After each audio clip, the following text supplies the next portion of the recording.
سلام. العيون قلب الصحراء المغربية.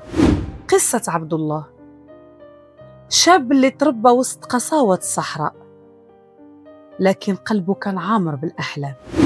عبد الله كان خدام في الفلاحة، يربي الجمال ويعرف طريق الصحراء.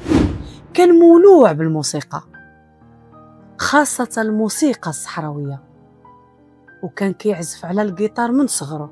بالرغم من الظروف الصعبة، عبد الله كان كيدير جهد كبير باش يشارك في مهرجانات محلية وكيبني اسمه شوية بشوية. لكن الحلم كبير كان هو التوسع، باش يوصل صوت الصحراء للمدن الكبرى وحتى العالم. عبد الله، عندك موهبة فريدة، والموسيقى ديالك كتجسد الروح الصحراوية. بغينا نعاونوك باش توصل للناس أكثر. عبد الله بدا رحلة جديدة، من العيون لمراكش، ومن مراكش للعالم. كيحكي قصة صمود وأصالته من خلال الموسيقى ديالو. أكيد غتكون سمعتي شي جملة موسيقية أو اللحن كامل من جيتار عبد الله.